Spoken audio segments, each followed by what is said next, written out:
Krishna Chaitanya Prabhu Nityananda Sri Advaita Gadadhar Sivasadi Gaur Bhakta. And now chapter 5, How to Approach God. Sri Krishna Chaitanya Prabhu Nityananda Sri Advaita Gadadhar Sivasadi Gaur Bhakta.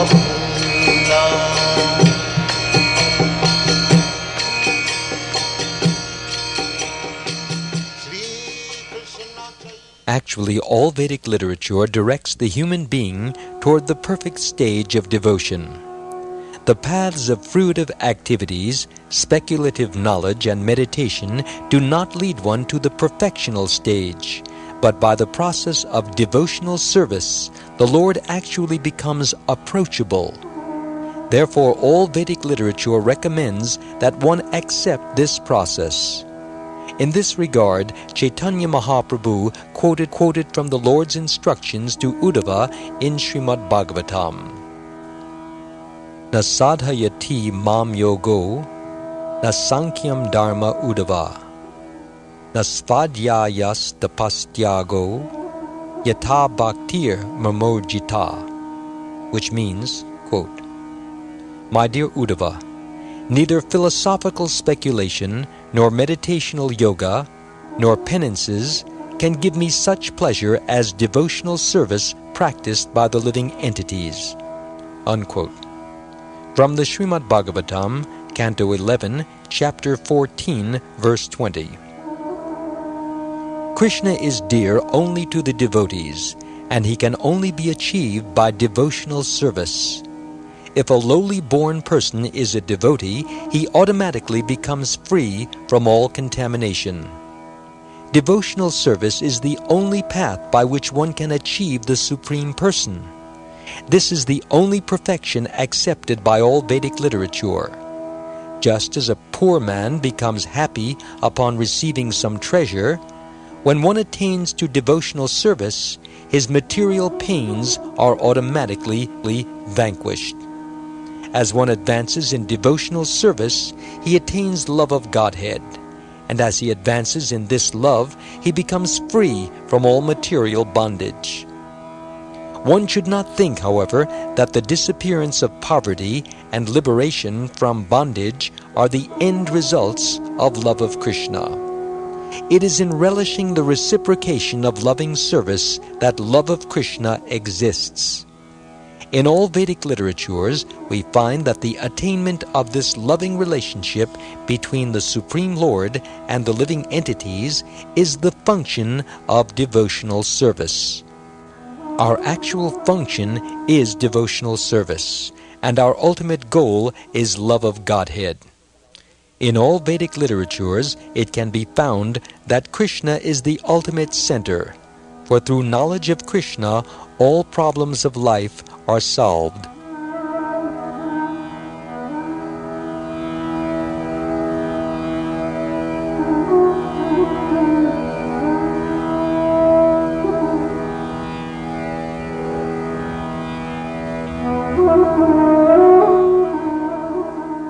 Chaitanya Mahaprabhu pointed out that although, according to Padma Purana, there are different scriptures for worshipping different types of demigods, such instructions only bewilder people into thinking that the demigods are supreme.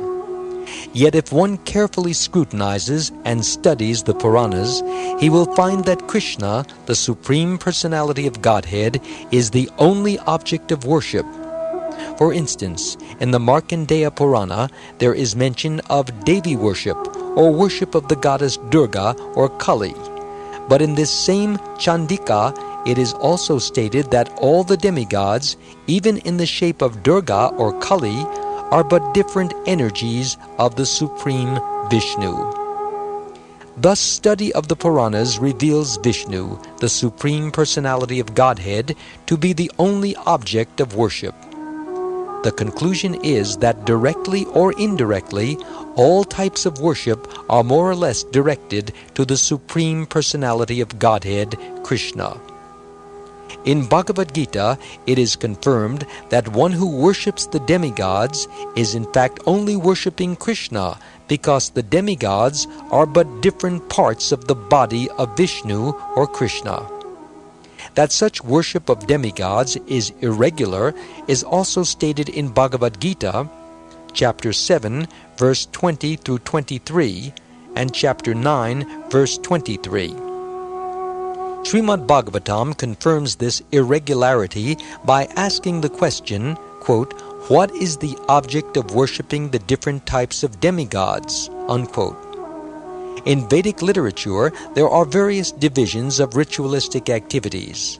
One is karma kanda, or purely ritualistic activities, and another is upasana kanda, or speculation on the supreme absolute truth. What then is the purpose of the ritualistic sections of Vedic literatures? And what is the purpose of different mantras or hymns that indicate worship of various demigods? And what is the purpose of philosophical speculation on the subject of the absolute truth? Srimad Bhagavatam replies that in actuality, all of these methods defined in the Vedas indicate the worship of the Supreme Lord Vishnu. In other words, they are all indirect ways of worshipping the Supreme Personality of Godhead. Sacrifices contained in the ritualistic portions of these literatures are meant for the satisfaction of the Supreme Lord Vishnu. Indeed, because yajna, sacrifice, is specifically meant to satisfy Vishnu, another name for Vishnu is Yajneshvar, or Lord of Sacrifices.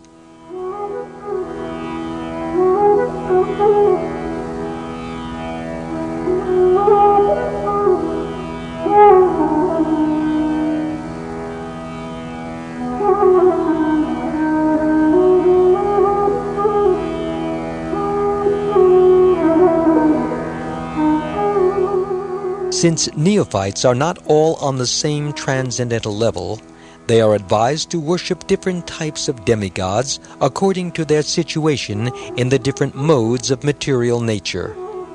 The idea is that gradually such neophytes may rise to the transcendental plane and engage in the service of Vishnu, the Supreme Personality of Godhead. For instance, some neophytes who are attached to flesh-eating are advised by the Puranas to eat flesh after offering it to the deity Kali. The philosophical sections of the Vedic hymns are intended to enable one to distinguish the Supreme Lord from Maya. After one understands the position of Maya, he can approach the Supreme Lord in pure devotional service. That is the actual purpose of philosophical speculation, and this is confirmed in Bhagavad-gita. Bahunam janmanam ante, yanavan mam prabhadyate, vasudeva sarvam iti, sa mahatma sudurlabha, which means, quote, "After many births and deaths, he who is actually in knowledge surrenders unto me, knowing me to be the cause of all causes and all that is. Such a great soul is very rare." Unquote. From the Bhagavad-gita, chapter 7, verse 19. It can thus be seen that all Vedic rituals and different types of worship and philosophical speculation ultimately aim at Krishna. Chaitanya Mahaprabhu then told Sanatana Goswami about Krishna's multi-forms and his unlimited opulence. He also described the nature of the spiritual manifestation, the material manifestation, and the manifestation of the living entity. He also informed Sanatana Goswami that the planets in the spiritual sky, known as Vaikunthas, and the universes of the material manifestation are actually different types of manifestations, for they are the created manifestations of two different types of energy, the material and the spiritual energy. As far as Krishna himself is concerned, He is directly situated in his spiritual energy, or specifically in his internal potency. To help us understand the difference between the spiritual and material energies, there is a clear analysis of the two in the second canto of Srimad Bhagavatam. Sridhara Swami also gives a clear analytical study in his commentary on the first verse of the 10th canto of Srimad Bhagavatam. Sridhar Swami was accepted by Lord Chaitanya as an authorized commentator on Srimad Bhagavatam, and Caitanya Mahaprabhu quoted his writings and explained that in the 10th canto of Bhagavatam, the life and activities of Krishna are described because Krishna is the shelter of all manifestations. Knowing this, Sridhar Swami worshipped and offered his obeisances unto Krishna as the shelter of everything.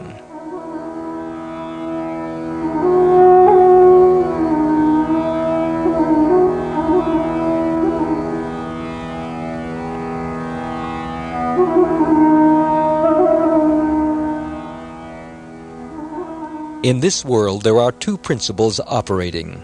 One principle is the origin or shelter of everything, and the other principle is deduced from this original principle.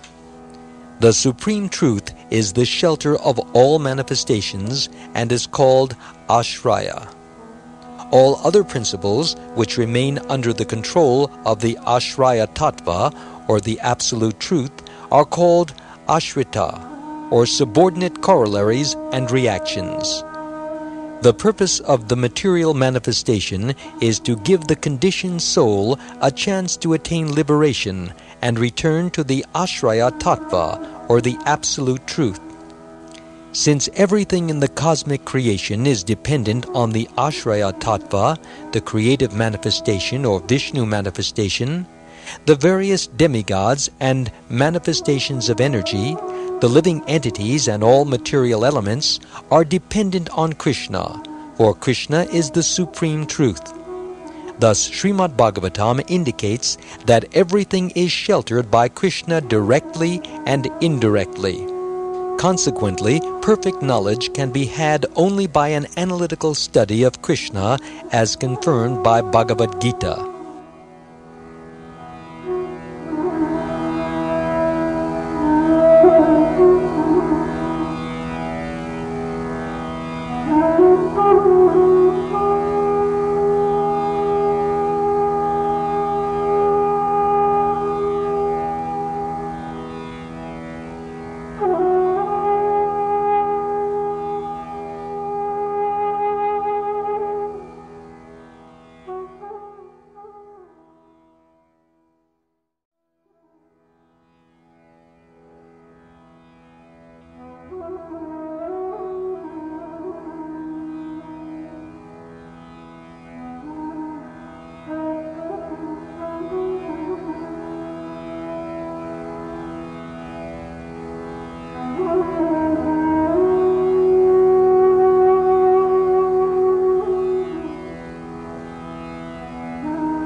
Lord Chaitanya then described the different features of Krishna and requested that Sanatana Goswami listen attentively. He then informed him that Krishna, the son of Nanda Maharaj, is the absolute supreme truth, the cause of all causes and the origin of all emanations and incarnations. Yet in Vraja or Goloka Vrindavan, he is just like a young boy and is the son of Nanda Maharaj. His form, however, is eternal, full of bliss, and full of knowledge absolute. He is both the shelter of everything and the proprietor as well. Chaitanya Mahaprabhu also gives evidence from Brahma Samhita of the transcendental properties of Lord Krishna's body. Ishvara Parama Krishna Satchidananda Vigraha Anadir Adir Govinda Sarva Karana Karanam, which means, quote, Krishna, who is known as Govinda, is the Supreme Godhead. He has an eternal, blissful, spiritual body. He is the origin of all. He has no other origin, and he is the prime cause of all causes." Unquote. From the Brahma Samhita, chapter 5, verse 1. In this way, Chaitanya Mahaprabhu gives evidence that Krishna is the original personality of Godhead, full in all 6 opulences. It is Sri Krishna whose abode, known as Goloka Vrindavan, is the highest planetary system in the spiritual sky.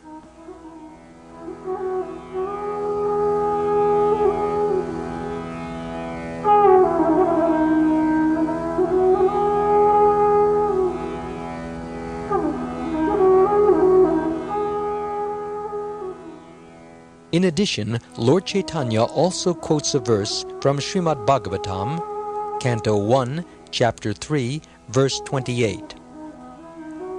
Ete cham sha kala pumsa Krishnas tu Bhagavan svayam Indrari vyakulam lokam Hridayanti yuge yuge, which means, all incarnations are either direct expansions of Krishna or indirectly expansions of the expansions of Krishna. However, the name of Krishna indicates the original personality of Godhead. It is He who appears on this earth, in this universe, or in any other universe when there is a disturbance created by the demons who are always trying to disrupt the administration of the demigods. There are 3 different processes by which Krishna can be understood: the empiric process of philosophical speculation, the process of meditation according to the mystic yoga system, and the process of Krishna consciousness or devotional service. By the method of philosophical speculation, the impersonal Brahman feature of Krishna is understood. By the process of meditation or mystic yoga, the feature of the Supersoul, the all-pervading expansion of Krishna, is understood. And by devotional service in full Krishna consciousness, the original personality of Godhead is realized. Lord Chaitanya also quotes this verse from Srimad Bhagavatam, Canto 1, Chapter 2, verse 11. Vadanti tat tatva vidas, tatvam yaj jnanam advayam, Rameti paramatmeti, Bhagavan iti shabdyate, which means, quote, "Those who are knowers of the absolute truth describe the absolute truth in 3 features, as impersonal Brahman, localized all-pervading Supersoul, and the Supreme Personality of Godhead, Krishna." Unquote. In other words, Brahman, the impersonal manifestation, Paramatma, the localized manifestation, and Bhagavan, the Supreme Personality of Godhead, are one and the same. However, according to the process adopted, he is realized as Brahman, Paramatma, and Bhagavan.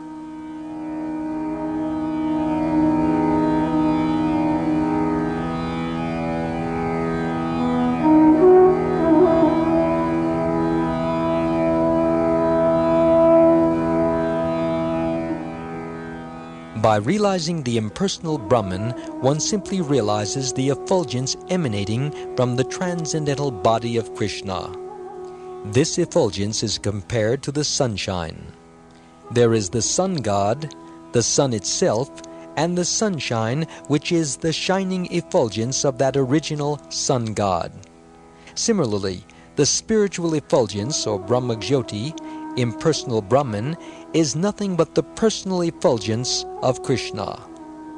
To support this analysis, Lord Chaitanya quotes one important verse from Brahma Samhita, in which Lord Brahma says, "Yasya prabha prabhavato jagadanda koti, kotishva shesha vasudadi vibhuti binam, tad brahma nishkalamanantam ashesha bhutam, Govindamari Purusham Tam Aham Bhajami," which means, quote, "I worship the Supreme Personality of Godhead, by whose personal effulgence the unlimited Brahma-jyoti is manifested.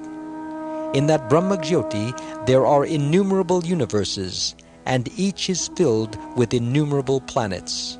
Unquote. From the Brahma Samhita, chapter 5, verse 40.